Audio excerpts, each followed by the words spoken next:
Okay. Okay. Um, so again, thanks for doing this on Zoom. It's definitely a better option for everybody, I believe. So, and again, thanks to you and Raven for allowing me this opportunity to speak to everybody tonight. So I hope everybody's staying warm and you have your tea or your water or you're finishing your dinner or whatever. But maybe when you're done, if you could show your faces so I can see you as I talk to you, it'd be really helpful. And some of the things we're going to do, it would be great to be able to see you as well. So anyways, we'll get ready here and dive right in. So I want to talk about some actionable steps that you can start using right away to help you to break free from any stress or anxiety that you may be experiencing. Um, and this may be a little different than what you've done in the past to maybe manage your stress and anxiety, but I think you're going to find it to be super helpful. So I'm going to go into a little deeper understanding of how your brain works and how your body responds to stress. Um, so we're going to dive into the understanding the root cause of stress and how we can learn to respond to it before it becomes overwhelm or anxiety and causes you to feel like you can't move forward in your life the way that you want to. Um, so for those of you who I haven't met, my name is MJ Cassese, and I help people overcome anxiety through hypnosis. This is a powerful method because it not only treats the symptoms of anxiety, but rather it gets to the cause, the root cause of whatever is causing it. So, for example, if you've ever been stuck in a cycle of anxiety and a constant loop of thoughts going round and round in your mind, and you just can't seem to get off of that hamster wheel, maybe you feel like you had feelings of helplessness or even hopelessness. Um, or you might even actually feel really powerful in some areas of your life, but sometimes in the midst of anxiety it feels like somebody hijacked your mind, and you might feel like a kid again. So what's likely happened is your subconscious mind has regressed you back to maybe an experience you had as a child, and suddenly you're seeing and looking back through that lens of the child. So you have these thoughts and beliefs that you had as a child, and then they can suddenly just show up, and you're dealing with the situation as you were when you were a child, and you didn't have the skills to cope with difficult situations. So maybe at some point somebody said or did something when you were young and made you feel like you weren't good enough. So, all of our beliefs and values and things are formed by the time we're like, 8 or 11 years old, depending on what research you do. But either way, um, these similar feelings come up from your subconscious and they form your beliefs. You're not even aware of them. You're not even aware that you're looking at this through a child's like eyes. But when you can realize that and you can then change that and look through it as an adult eyes, things become a lot easier. So I'll explain a little bit more as we go on. So we're children, and say maybe your parents are arguing, or maybe you had something happen on the playground, or you're being bullied, or maybe a teacher said something that wasn't appropriate, that maybe you didn't do it right. Well, as a child, we never blame the other person. We always blame ourselves. So we take on these beliefs about ourselves. It must be me. It can't be the adult in my life because they're the adult. They're the ones I look up to. So it must be me. It's my fault. So you take on that belief that everything is your fault. You're not good enough. And then that belief gets embedded in your subconscious, and then it comes out as adults. And a lot of times it comes out as anxiety or stress because you get that same feeling of not being good enough. And it just causes you to kind of spiral sometimes. Um, so a lot of times as a child, you're getting this feeling of being maybe rejected. So, like for example, um, say you're on the playground and you want to play with your classmates, and they're playing a game of tag, and they say, "No, sorry, we have enough people to play tag. You can't play with us." So, if you're an adult, you'd say, "Oh, that's cool. They got enough people on their team. I'll get in the next game." But as a child, you're completely rejected. You don't understand that. You don't have the capability to understand what that means. So suddenly you feel like it's me. And you form this belief, I'm not good enough. So this happens all the time. It's so common. I would say like 95% of my clients have this belief embedded in them somewhere. and it just affects people in different ways. So what I want to talk about now is that your mind's job is to keep you safe. So as an adult, you might be subconsciously avoiding situations, or you might have this feeling if you're not good enough. So your mind's job to keep you safe is to just keep you out of those situations. It says, "Oh no, no, don't do that. That could be scary. You could get rejected. Stay back." And that's where people have like social anxiety. They're afraid to speak to people because they're feeling like maybe I'd be rejected. So all these things kind of come out in that way.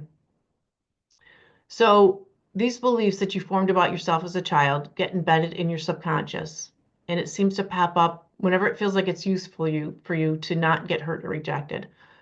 So the problem, obviously, it affects your life. It shows up as an adult. It can show up, through as stress or anxiety.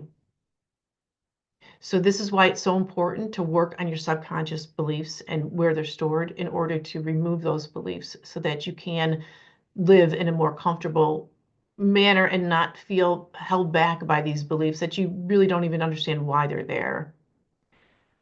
So you can change these beliefs obviously as an adult, and that's what I do. And that's what I help you do is pull out these beliefs, look at them through adult eyes and change those beliefs and then instill new, more powerful ones because all of those beliefs you have about yourself, they're simply not true.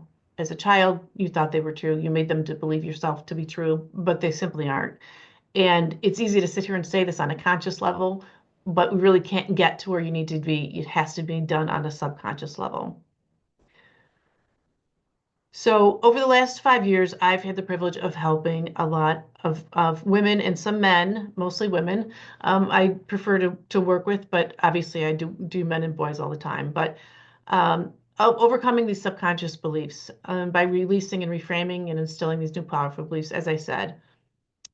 So I'm sure most of you have your cameras off, but I'm sure if I asked you to raise your hand, if anybody here has ever had stress or anxiety, I'm sure you could all agree that at some point in your life, right, you've had it. So, um, does anybody want to share like what you've done in the past, what's helped you with your anxiety or your stress, or maybe something that you found that was unhelpful and just maybe want to share with anybody?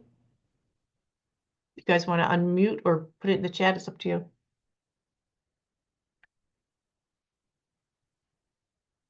Well, I will tell you a lot of the things that people do um, is certainly helpful. You hear go out in nature, take a walk, exercise, drink water, um, change. Meditation. Meditation is a great one. That is super helpful for sure. And I kind of put meditation in a different bucket, if you will. I think these other things that I talk about, taking a walk and exercise and all those things are really great, but I feel like they're help the symptom at the time. They don't really get to the root cause, where I feel like meditation is getting a little deeper into that, changing the way your mind thinks, which is kind of what I'm going to be talking about today. So those are all great ways to get yourself out, but what I want to talk about is getting really deep into the mind, because I think this is going to really help you understand how you can reach your anxiety and your stress at the core. Um, so MJ, maybe yes, I don't want to interrupt too much, but it was helpful for me to hear, and maybe you'll talk about this later, what started you down this path. yes, yep. I was just about to get there. So um, I'll I'll start there. So it started with my daughter, who started to show signs of anxiety in middle school, and then into high school. And you know, as a mom who was very unfamiliar with anxiety at the time, I sort of just brushed it off as a moody teenager, right? So that's what they all do. They're all on their phones, they're all in the rooms. That's what they do. Um, for me growing up, anxiety wasn't a term that we ever used. It was a worry. And I just thought that worry was normal. And because everybody in my family did it, and that's just how we survived, I guess. Um, so as I started to see my daughter really start to struggle with friendships in school, she was presenting with a lot of physical issues as well. She was getting stomach aches, heart palpitations. She fainted a couple times at volleyball practice out of the blue. We went to the ER several times to try to find answers for whatever it was. I mean, one time it was just like, there was just I don't even know. There was just, it was constant. I felt like it was just an everyday, this is what we're doing. We're figuring out what can we do for her. So then she eventually was prescribed anti-anxiety medications, which didn't really help her. I know it works for some people, but for her, it didn't work. Um, and they came with their own side effects. And then it's like, oh, so should we add more to it? Should we take another dose? Should we up the dose? Should we down, all these things. So it was just really, if any of you have ever gone through this, you know what I'm talking about. It's miserable. Um, so she did go to therapy for several years. That really didn't seem to do um, her much good either. I don't know if it was her therapist or what, but at one point her anxiety got so bad that she started to lose her hair. And I remember for this one time that we were driving after a volleyball tournament and she was combing her hair out. She was going to the hairdresser to get it done for a dance or something, and she was combing her hair and it was just coming out in chunks and she was just throwing it out the window and just tears were streaming down both of our faces. It was horrible. And at the time I didn't think it was anxiety, but it was certainly not. It was certainly adding to the pressure of it all, and the doctors told us it was a vitamin deficiency, but looking back now, I feel like it was part of her anxiety. I think it was just her body's way of saying I need help. It was raising a red flag.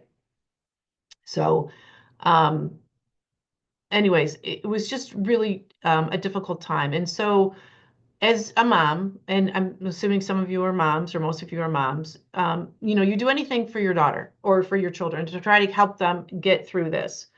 So we did everything from, like I said, all of the things you could possibly think of, to try to help her. And by some miracle, my husband came home from work one night and told me that he had met a woman who said she could help my daughter with her anxiety. And he said she's helped other people and it's something I had never heard of. And I said, well, at this point, I don't even really, care. I'll do anything. I've tried everything else. There's not much else I can do. um, let's just give it a whirl. So I called the woman and she told me, it was hypnosis and all the things about RTT, which is what I do. It's called rapid transformational therapy. And it's called that because rapid because it's quick. It really is faster than years of therapy or being on medication for a long time. And it's transformational. So long story short, we um, sent my daughter to see this practitioner who did the RTT. And about, I don't know, 3 weeks later, my daughter started to make a real change. Um, she went to the point where let me just backtrack here. She was in middle school, went into high school, still the years of struggling with this whole thing. And finally she ends up in college where she was texting me, in the middle of the night because she was having a panic attack. She's 5 hours away and there's nothing I can really do over my phone for 5 hours away. And I'm sure I wasn't giving her the right advice. I didn't know what I was doing or saying. I was just trying to be the best mom I could be. But deep down inside, I was just absolutely heart wrenched. So, and from the outside looking in, you have to wonder, like, okay, my husband and I are still together. We've got a great relationship. She's got a brother that loves her, an extended family. Everything's great. So, where in the world is this even coming from? So, it was just all these questions and really no answers. But anyway, so she gets this therapy with this woman that I'm speaking of. And about 3 weeks later, she comes out and she is noticeably different. She is just starting to come out of her shell. She's talking more. She seems happier. She's more engaging. And, she started putting days together of this. Sometimes when she had her anxiety, you'd get a few of those days, but for the most part, they were always pretty stressful and pretty much walking on eggshells around her. But at this point, she really started to show a difference. And so, of course, I'm afraid to say anything because I don't want to rock the boat and ruin it. Because, like, what I don't, this, she's doing good. Just keep your mouth shut. So, anyway, at one point, she came out to me and she said, "Mom, if this lady is so good at removing people's anxiety, why isn't she famous?" And I'm like, "That's a great question. wait, tell me, what did she do again? So I had, because like I said, I was so caught up in all of this, I just didn't even care. I was going to do anything. So I started to research RTT, the rapid transformational therapy. And if you guys are interested in looking it up, Marissa Peer is from England, and she, over a period of 30 years, um, came up with this method, and really started to get it out into the world probably about 7 or 8 years ago, and now people are studying all over the place, because it's so popular and so powerful. And of course, I fell right down that rabbit hole. I just was absolutely excited about it because I could see firsthand. This was not something like I could see a story about somebody, but seeing it firsthand was so powerful to me because I know of all the struggle we went through for so long. And then seeing my daughter make this turnaround, was nothing short of miraculous in my eyes. I mean, she was, like I said, I at one point I said, maybe you ought to come home from college and we'll just figure this out. But like, for you to be far away isn't going to do us any good. Well, fast forward, it's been 4 years since her therapy session. She's now graduated from college, and now she is in dental school at Ohio State. She's got one more year. She's going to be a dentist. If you would have said this to me 5 years ago, I would have told you were bonkers. So it really is just a great story, and I'm so proud of her. And it didn't come without hard work and dedication for sure, but this definitely catapulted her into the right direction. And now, when she has, anxiety is part of life. It keeps us from walking out into the street and getting hit by a car, right? So we have to have a little bit of it, but when it gets out of control, now she can just honestly, get back into the swing of things and know how to deal with it in a different level. So yeah, it was just amazing, and I'm just like super happy to tell that story because it's just I just love her, and I'm just so happy for her. So anyway, let's get into the guts of this. So brain research will tell you that you have about 60 to 90,000 thoughts every day. And only about 10% of those thoughts are actually conscious thoughts. The other 90% come up from our subconscious. So if you guys ever have seen the iceberg theory, I don't know if you can picture it, but like, here's the water line and here's our conscious mind above the water, then your subconscious is below the water. So your conscious mind, your conscious brain, it runs our behavior and our thoughts and our actions and our breathing and our walking and all the things we don't really even think about. But the part we can't see is our subconscious mind, and that is where our values and beliefs are held. So the way I like to think about it is thoughts pop up from our subconscious mind all the time, like corks popping up in water constantly. So we have all these thousands of thoughts popping up into our mind. So how many do you think you've had so far today? I mean, do we even know? Like, how many do we even remember, right? Probably because there's so many, you know, it's just impossible to even grasp all of them. And so we might think that we have negative thoughts, or sometimes we might think we have positive thoughts, but actually, every thought, every cork that pops up in your head is neutral until you give it a meaning. So there are thoughts that pop up all day long into our conscious mind. And when you grab onto one of those thoughts and you give it a meaning, and then you put more thoughts with it, now you've got a stream of thoughts, right? So if you look at it like this, you have thoughts popping up all day long in your head. So if you could picture, here's your thoughts and here's you. You are the observer. You're the watcher of your thoughts. So if you can kind of think of a way to separate your thoughts from you, this is where the magic happens. So your thoughts are popping up all day long. You are watching your thoughts, and then it's you, the watcher, that judges these thoughts. So when these thoughts pop in your mind, you might grab onto them and give them a meaning, whether it's positive or negative or somewhere in between. But you actually have a choice, which we don't think we have a choice, but we actually do. We have a choice what we can do with our thinking. But we really don't think about it because it happens so fast and so automatically that we don't even really think about these thoughts. They just all of a sudden we're thinking about it. So, how do we create stress? We think it's because something stressful is happening. But in reality, most of the stress we experience is because of our thinking. So if you think about it, in the present moment right now, 99% of the time, everything is okay. But it's your thoughts about the future or ruminating about the past that are creating this physiological response in your body. Because as we know, the mind and body are so connected, and we always have a physiological response to every single thought. So your stress levels are dependent on your quality of thinking. So let me just say that again. Your stress levels are dependent on the quality of your thinking. So a thought pops into your head. So let's take an example. Imagine you're at work and your manager, we'll just call him for this exercise, passes by your desk and doesn't acknowledge you. And suddenly the thought pops in your head. And your initial thought is, why didn't he say hello? Say hello. Did I do something wrong? And now, instead of letting that thought go because it's neutral and fleeting, that he just walked by your desk and didn't say hello, you grabbed onto that thought and you gave it a negative meaning and you started to create a story around it. He must be upset with me. Maybe I didn't meet his expectations. What if I'm underperforming? What if he's getting ready to fire me? If I get fired, then I can't pay the bills. And if I can't pay the bills, I'm going to lose my house. So now all of a sudden you've taken this thought of your boss walking by your desk. Jen's smiling because we've all been there, right?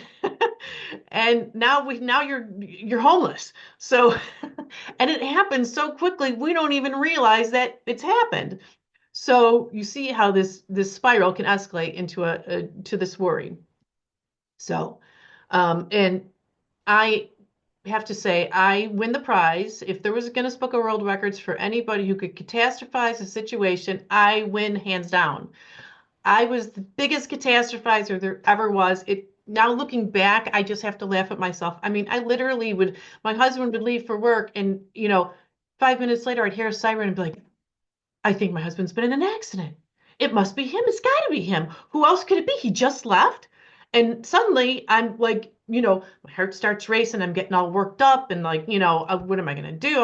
I mean, it's just like that was me constantly. So thank God through all of this, I've healed myself as well. So I no longer do that anymore. I've got control. And that nagging thing always tries to sneak up on you. It always just does.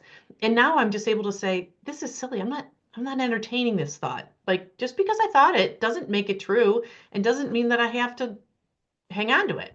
So, but that definitely takes practice. But I'm going to give you guys some tools to figure out how to do that. So anyways, as I'm saying, your body always has a physiological response to every thought.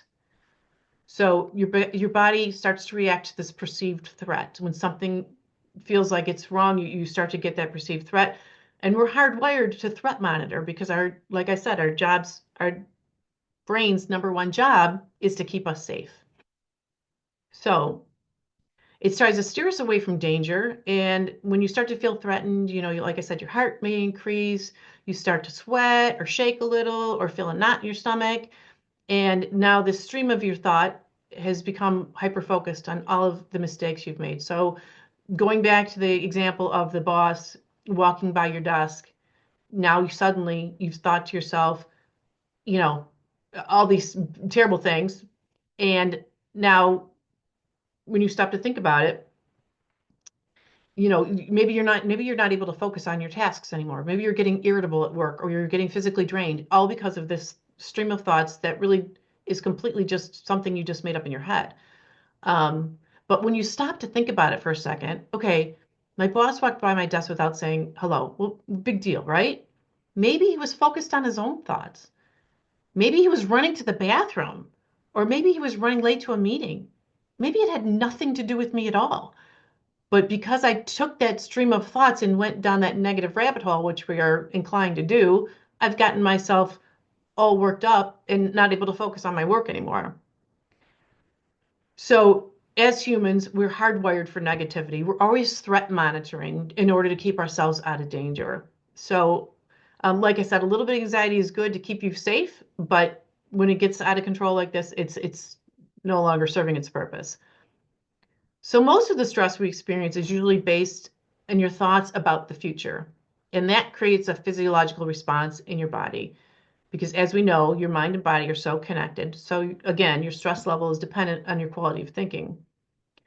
So, when you take a thought and you apply a negative connotation to it, then it becomes a stream of thought, just like the boss is going to fire me now.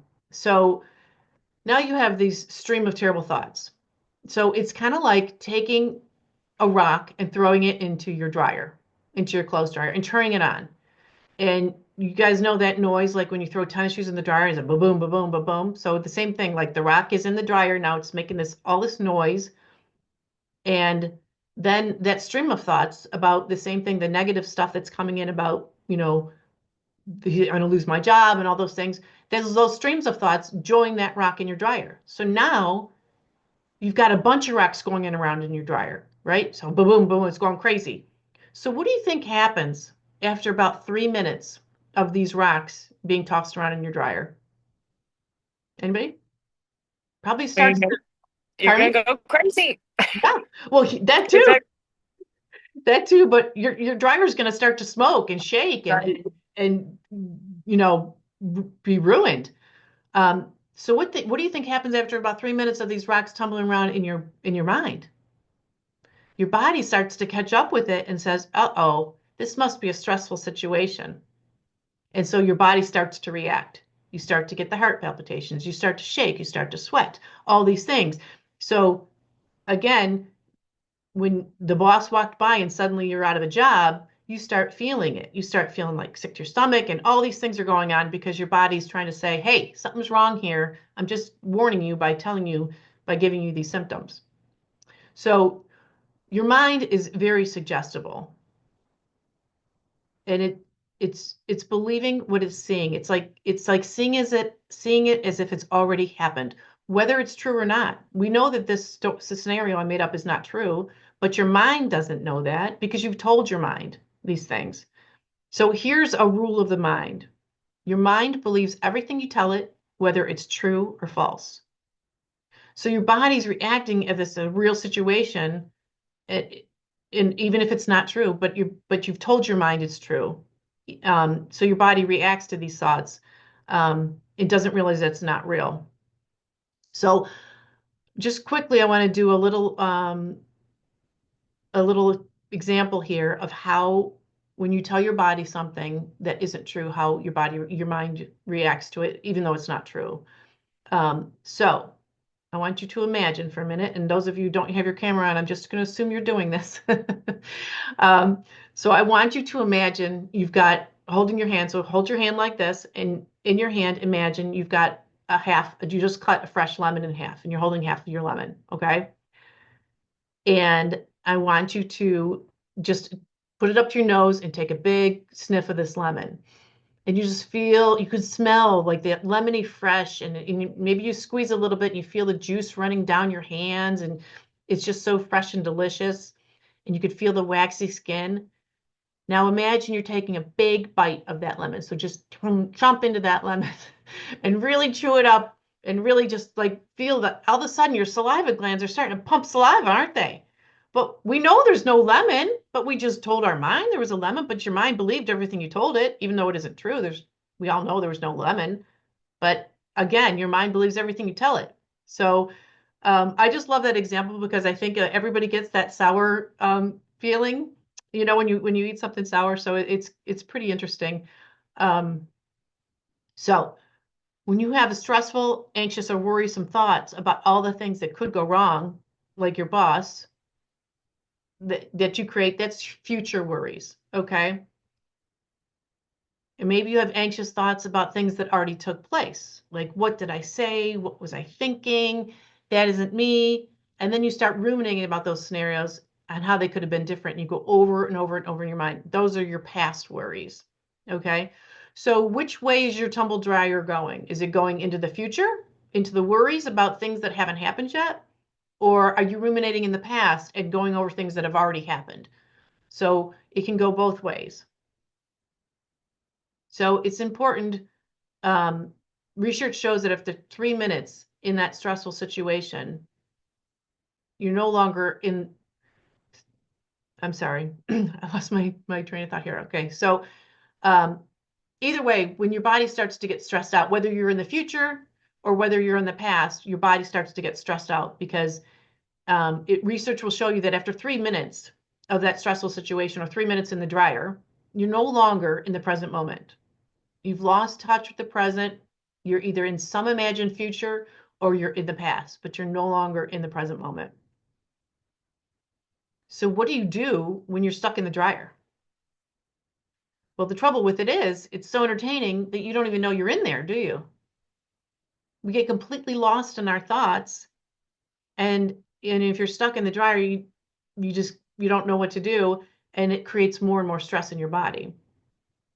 So the first thing you do is you get a physiological response in your body. That's the clue that you're in the dryer. So let's just practice this for a minute. If you guys want to do this, we'll just practice this. I want you to feel what it feels like, what happens in your body. So just for a minute, I want you to think about something that you're worried about. I want you to actually feel what happens in your body because worry actually creates stress. So that's where stress comes from. It comes from too much worrying. So if you could just close your eyes for a minute and maybe you can do this later, but just close your eyes for a minute and just start to think about something that has been on your mind that you're worried about and just worry about it for a minute or so.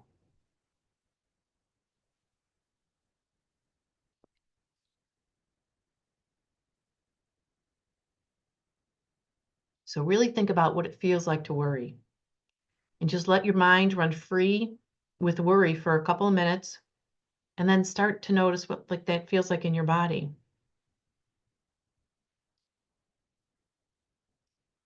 Does anybody want to share what if you got any feelings in your body? Was anything coming up for you? Did you start to feel your heart get tight a little tight, or did you start to feel a little sweaty or shaky? It gives me like a sick feeling in my stomach Hmm. a little bit. Yeah, definitely heart racing. And you Hmm. just sort of feel the mind like, what if, what if, what if, what if, what if? Right. Exactly. Yeah. So your body's trying to tell you you're in the dryer, Jen. It's Yeah. time to get out. It's, that's how you know you're in the dryer because we get in there, we don't even realize, like I said, you just start going down. But when you start to notice those physical symptoms, that's when you have to stop and say, wait a minute, what was I thinking? What was I just thinking about? What made me feel this way? So when you start to notice that, it's your wake up call and say, oh, I'm stuck in the dryer. What was I just thinking? And you almost have to get yourself conscious again because you were not conscious. You were in the future or you were in the past. So you get yourself conscious and say, okay, what was I just thinking about? What was that? Um, and then you need to ask yourself a couple of questions. Is this past or is this future? Which direction is my dryer spinning? And if it's in the future, it's more worry or anxiety. And if it's in the past, it's rumination about thinking about what you could have said or done differently. Both create a response in the body. And for most people, it's future because we tend to be worry wards. We try to threat monitor, and we try to project all of these futures. So here's an actionable step that you can take when you start thinking about this. You can ask yourself the questions. What is the situation? What was the situation that I just had in my mind?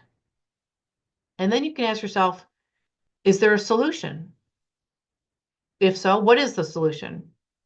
And if there's a solution, then you no longer have to worry, right? It's done. Let it go. You've got a solution. There's nothing more to worry about. So I want to just give you guys an example of how you can come up with a solution oriented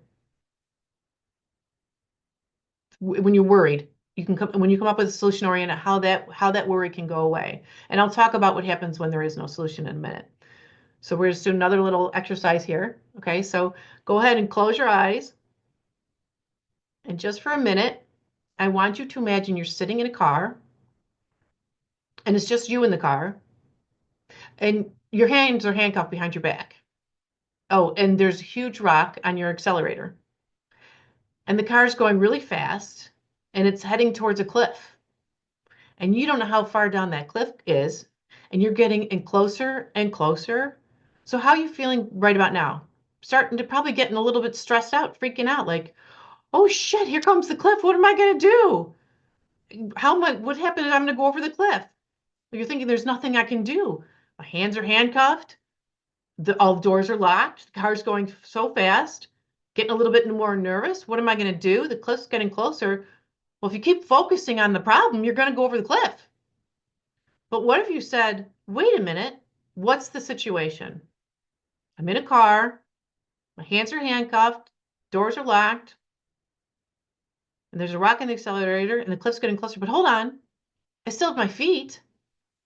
I can use my feet and I can press the brake and stop the car from moving, right? So how do you feel now?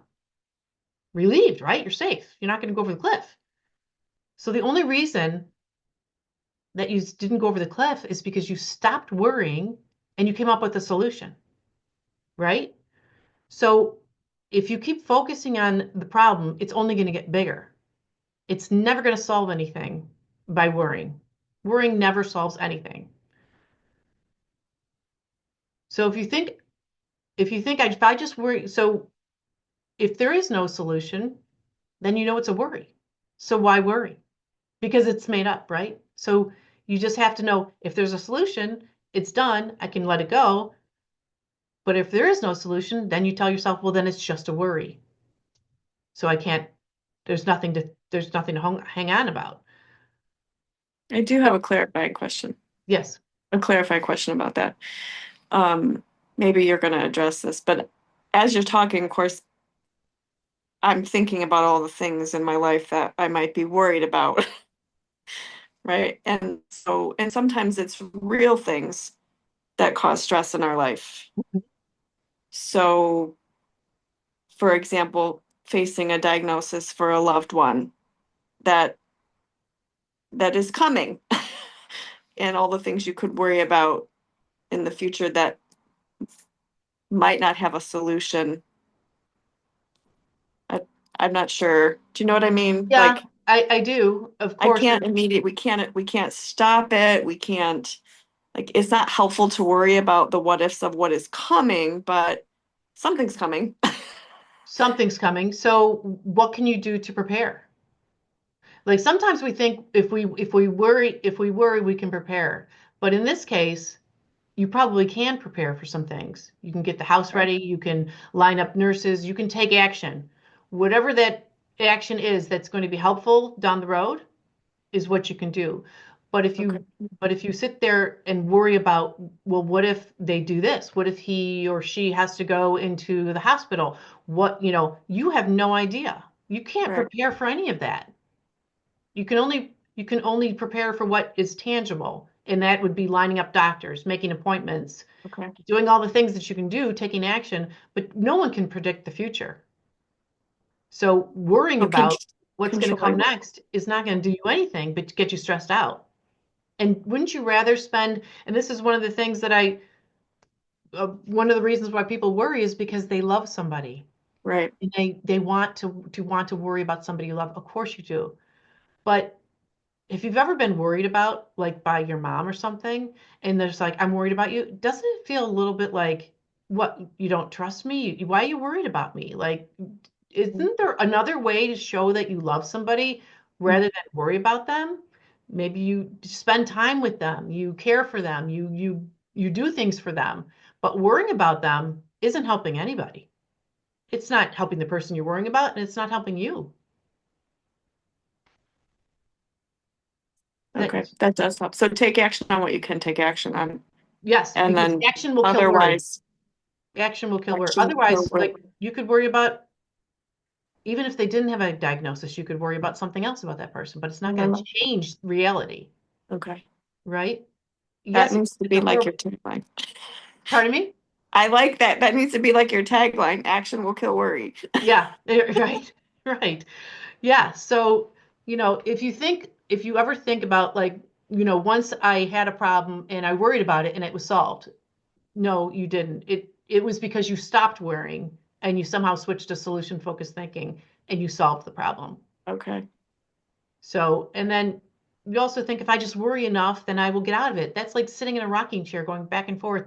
You're doing something, but you're not really getting anywhere. right? So worry is always a waste of time. And we convince ourselves we're getting something out of it. So when you start to worry, you want to ask yourself these questions. Um, why is it so important or necessary to worry? Like, that's a good one. Like, why is it so important or necessary to worry? What do you think you're going to get out of it? What do you hope to get out of it? Do you think if I just worry enough, then and the fill in the blank? So here's some ideas that I've come up with, and maybe you can think of some more. If I just worry enough, then I'll find a solution. Well, you'll never find a solution if you're worrying. We just proved that, like in the car. Um, or if you think, if I worry about enough, then I'll be prepared. But you're never really prepared. It's like when your kids have an exam and they're running around saying, "Oh, I've got this exam. I got to study. I got to study." And they're so busy talking about it and freaking out about it that they're not really preparing, are they? It's not preparing. It's not helpful. So as soon as you stop and take action, start studying, those worries go by the wayside. So again, that's what saying action kills worry. Another one that why we think it's important to worry is if I just worry, I'll be in control. But think about it. When you're worrying, you're nothing but out of control. You are completely out of control when you're worrying. It's just the opposite.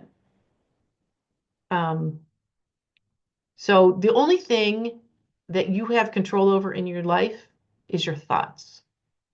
You can't control the weather. You can't control the traffic. You can't control what happens to other people. You can't control what other people say or what other people do.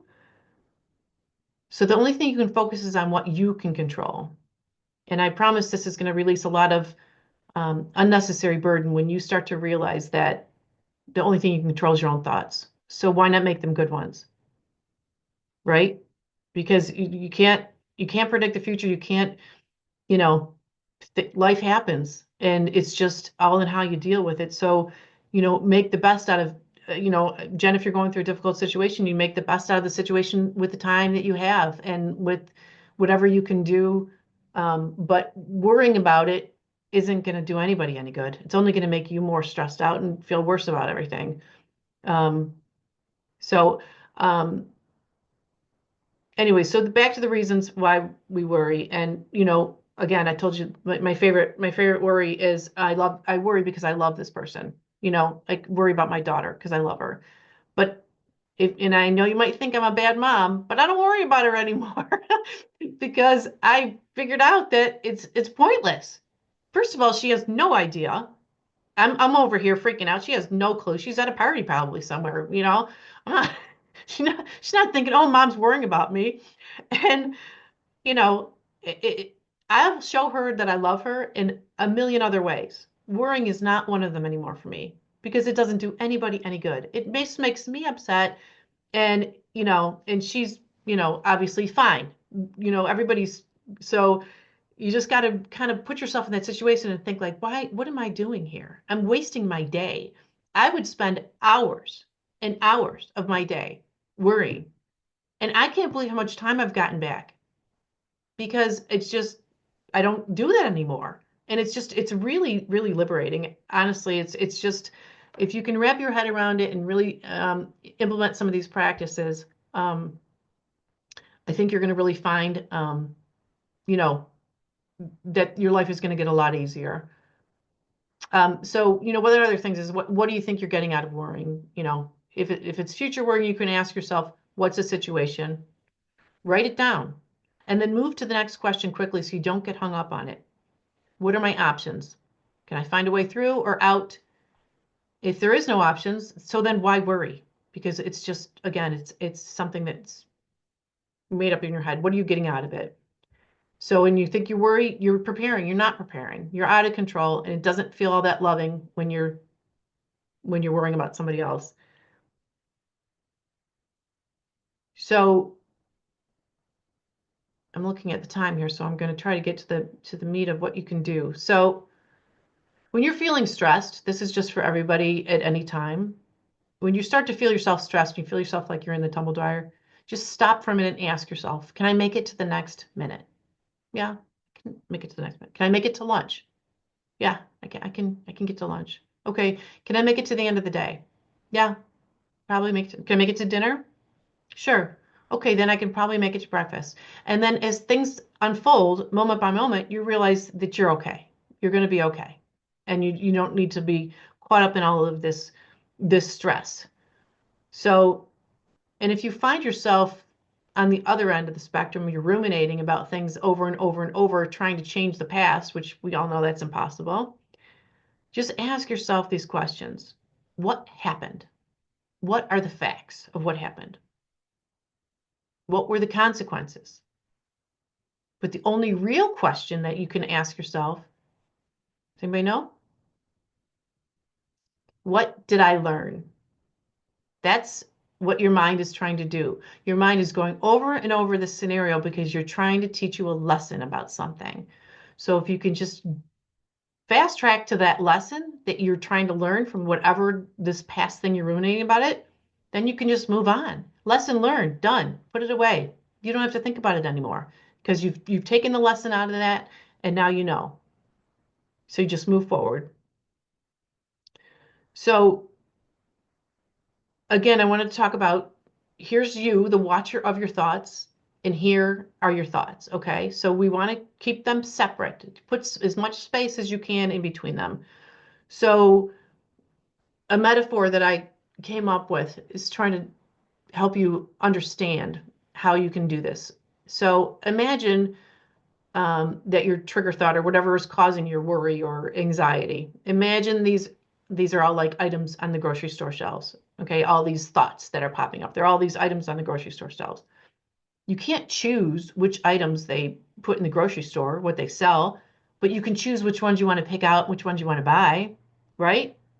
So if you, for example, if you hate seafood, are you going to go in and to the seafood counter and buy all the fish and all of the shrimp and all of the stuff in the seafood and pile it up and then head over to the frozen fish counter and get all the frozen stuff and bring it home and cook it? No, you don't like that stuff. Why would you even entertain it?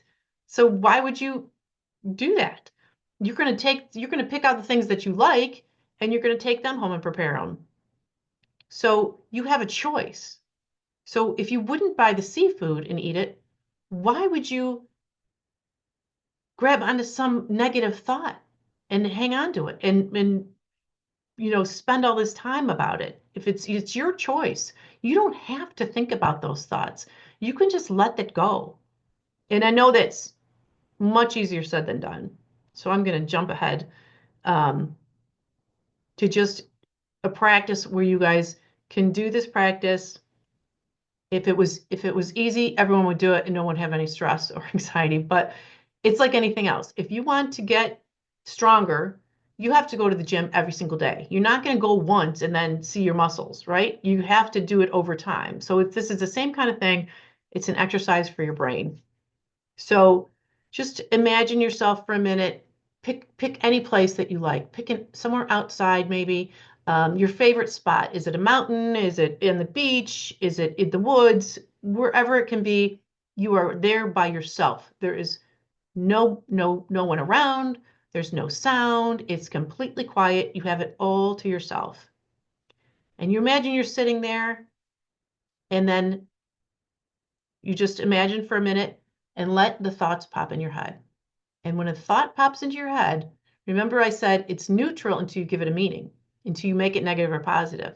So when this thought pops into your head, you immediately take it, put it on a cloud. You can reach the clouds because you're magical. So you put it on a cloud and you just watch it dissipate into the sky. Don't even think about it. And then go back to your favorite spot, wait for the next thought to pop up, and do it again. So, for example, you might close your eyes and I'm on my special place. I'm on the beach and I close my eyes and the first thing that pops in my head is cereal, which whatever, I don't know, but that just popped in my head. So I think like, oh God, I haven't had cereal in years. It's so bad for you. Just kidding.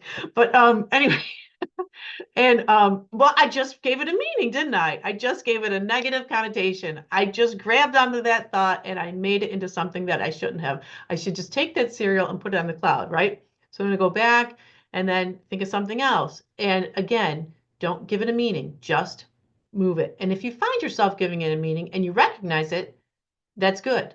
because you're recognizing that you're giving your thoughts meaning, right? So the more you can do this, the more you can separate yourself from your thoughts, the easier it's going to become. So when you get into this habit of just letting thoughts go, putting them on a cloud or whatever works for you, and maybe it's a leaf that's floating down the river, you don't have to entertain that thought.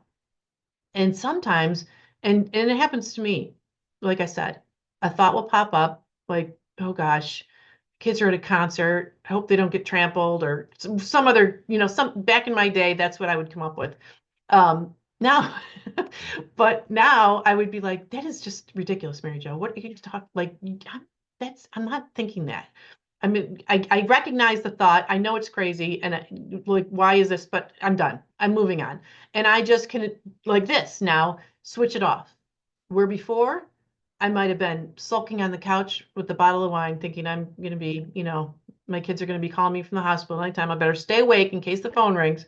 I mean, that's how bad I was. So if I can do it, anybody can do it. Um, so those are just some things you guys can practice. One of the other rules of the mind is your mind learns by repetition. So the more you do this exercise, the easier it becomes. Easier it becomes, the more you do it. So just really try to do it like for 2 minutes twice a day for 2 weeks and just see what happens. You're going to start to notice you're going to feel better because you're not going to let your mind go to every little thing. The boss walked by, I'm getting fired. Like it's just not going to be a thing anymore. You're just going to think, oh, boss must by. He probably has to go to the bathroom. I just saw him eating Taco Bell for lunch. So, you're not going to go down these terrible places anymore. So anyway, and one more quick thing that you guys can do for worry. This is another really good, easy thing that you can do is you make a worry journal. So anytime that you start to worry during your day, you want to pull out your phone, or you want a notebook, just write down what you're worried about and just say, okay, I don't have time right now. I'm going to come back to this later. I'm going to set aside 15 minutes every night after dinner, not too close to bedtime, and I'm going to pull out my journal or I'm going to, think about all the things that I was going to worry about today. And I'm going to spend the next 15 minutes worrying about those things because you've allocated time. You didn't ignore it. You've allocated your time to worry about it. So it doesn't take up your whole day. You're going to spend 15 minutes doing it. And you might realize that some of the stuff you wrote down isn't even, it's already gone. It's already resolved itself. It wasn't even like something you had worried about. And now it's not even a thing anymore. But if you really want to spend the time worrying, just do it. And when your time is up, you're done. Go to bed, do what you do, do it again the next day. And pretty soon you're going to find that this is a waste of time. I don't like it's not getting me anywhere. I'm spending these 15 minutes, but I don't need to do that anymore. Like it's just not helpful. So, but it's a really good way to kind of just when those worries pop up and you can't get them out of your head during the day, just write it down or say I'm going to think about this later and shelf it and then do it later. And it really does help. So we're about out of time. So again, thank you so much. And if I get everybody's email address from Jen or Raven, I can send you all the meditation that I made for relaxation, which is really helpful. I highly recommend you guys meditate. It's huge game changer for a lot of people. It's easy. There's nothing like people like I don't know how to meditate. There's no rules. There's no wrong or right. It doesn't matter. Just listen to it and just put in earphones and spend 15 minutes every morning and listen to any meditation, whether it's mine or somebody else's. But it really does help you to kind of relax your mind and body to get in that feeling of knowing what that is like and not constantly being in this stressful, um, you know, panicked mode. So I will send it over to you and anything else. So I appreciate all of you being here and spending your time with me. It was been awesome. I know I've talked a lot. We're right at 8 o'clock, but I'm here for the next few minutes. If anybody has any questions or any comments or anything they want to know, you could just unmute yourself or MJ, I just want to thank you for taking time to share this. Like, I've I've been a student of yours, a client of yours, and I still feel like, boy, I need to get back to doing some of the things that you taught me. Um, to help me navigate new seasons of stress that Mm-hmm. may. So I think I was stuck in the past before, but Mm-hmm. now I've got some future worries. And so um, you gave us some very powerful things. And I would say, please tell everybody how they can get in touch with you. Oh, Um, and I mean, I obviously I have MJ's information, so you can let me know. But if you want to share that, people can take it down now. It's you do free consultations, right? yes, Phone I do. consultations. And you Yep. can reach me at MJ Cassese, my last name, CASSESE.com is my website. So feel free to check it out. And from there, you can book an appointment, or, you could email me at mj@brighterdaysbymj.com. And if I get your email, I will be sending you the meditation. So you'll have my email. You can always reach out with any questions, comments, or anything you want to if you just wanted 15 minutes to talk about something, I'm there to do that as well. So, I think there's just a few people. I'm not sure who Elena is, and Connie, I think Patty knows. There was just everybody else I think I know that was on here. Catherine, I'm not sure who that was. mm, Um, so um, I just want to say before we go, I used MJ and she's amazing. I've used her for myself. I've used her for my daughter. So if you're sitting there thinking, gosh, is this going to work? Just try it because she's awesome. So yeah, yep, thank you, Patty. I second that. Thank you. yeah. Yeah. So yeah, it's really just about understanding how powerful your mind is and that you actually do have control over it, even though we feel at times like we don't, but you really do. It's just Yeah, understanding it. And I think in the last 20 years or something, they've done more and more research and they're starting to really understand. At one point, they used to say the brain and the body were not connected, but now we know how much they are. And there's so many things coming out that are helpful. I mean, really, this is just one avenue that might work for you. Like I said, it's worked for a lot of people, and for me, it's like a fast track to get there. But whatever works for you, but just know that you don't have to live with stress and anxiety. You really don't. And your life Thank is you. Thanks for inviting me, Patty. I just want to You're say that welcome. I have to tell you something funny. I couldn't unmute myself. Anyways, I figured that finally at the end. But when you were doing that lemon thing, the most hilarious thing was I had like just squeezed a lemon to put it in my tea, and I'm smelling. I'm like, I can totally smell it. Well, that was timing. that's Oh, that's awesome. great. And That's thanks for the great. tools. I love the cloud idea, and just being aware of your thoughts. Like I've done a lot of work with a lot of the stuff you're saying and just different, there's always different ways to get it. And I love hearing more tools. And the Yeah. cloud thing, I love the cloud thing. That's Yeah. amazing. That was Good. good. Good. Yes. I'm glad. I'm glad. Yeah, it's definitely helpful. And like you said, you've done work, it takes work. It's a ongoing Yeah. lifestyle, Yeah. really. It's And you having these talks, like sometimes we forget, we get through life, we do it for a while, and then, you forget the tools that you learned because we learned so many the more you start getting into different avenues, and then you forget the other ones you did, right? And then you forget right. then you do sometimes nothing.